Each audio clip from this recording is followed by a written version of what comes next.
BJP নেতার বিরুদ্ধে কুপ্রস্তাবের অভিযোগ, পুলিশে অভিযোগ করায় মারধর করা হলো। অভিযুক্ত নৈহাটি ৩ নম্বর মণ্ডলের বিজেপি সভাপতি মানস পাণ্ডে এবং তার এক অনুগামী। বিজেপি নেতা এবং তার এক অনুগামীর বিরুদ্ধে কুপ্রস্তাব দেওয়ার অভিযোগ। জেটিয়া থানায় নালিশ জানান মহিলা। অভিযোগ তুলে নিতে এরপর চাপ দেওয়ার অভিযোগ।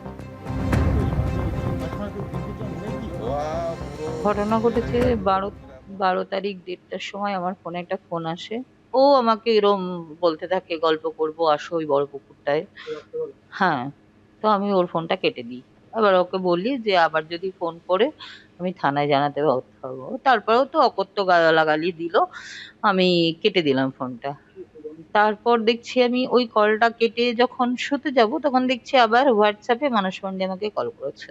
ও প্রথমে শুরু করে বন্ধুত্ব দিয়ে, তারপরে শুরু করে তৃণমূল করে, নোংরা নোংরা ভাষা বলে, তৃণমূল করে কি করেছিস, আমার সাথে ঘুরবি, ৩ মাসে আমি কোথা থেকে কোথায় তোকে পৌঁছে দেবো তোর ধারণা নেই।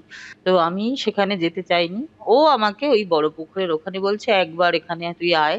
ওই রাত্রিবেলা তখন প্রায় 2:10-15 আসতেই হবে। এবার জোর শুরু করে আসতেই হবে, না হলে কাল থেকে তোর ব্যবস্থা হবে। কাজ থেকে ফিরছি, তখন রনি পেছন ফিরে দাঁড়িয়েছিল। তো আমি বললাম, কি রে ভাই এত রাতে? তো বলার সঙ্গে সঙ্গে ও আমাকে বলছে তোর জব।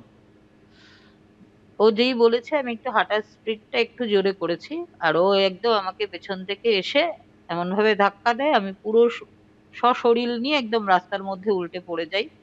পড়ে যাওয়ার সঙ্গে সঙ্গেই ও আমার ঘাড়ের মধ্যে একটা পা দেয়, আর ডান পাটা দিয়ে আমার কোমর পিঠে লাথি মারতে থাকে। তারপর আর আমাকে বলে যে সকাল থেকে যেখানে যেখানে গেছিস, যেখানে যেখানে এফআইআর করেছিস, কালকে সকালবেলা যাবি, গিয়ে হাত জোড় করে এফআইআরটা তুলে নিবি, বলবি আমার ভুল হয়েছে। আর যদি না বলিস কালকেই আমি তো ঘরবাড়ি জ্বালিয়ে দেবো। আমি তৃণমূল দল করেছি, সমর্থক, আমি জাস্ট শুধু সমর্থক।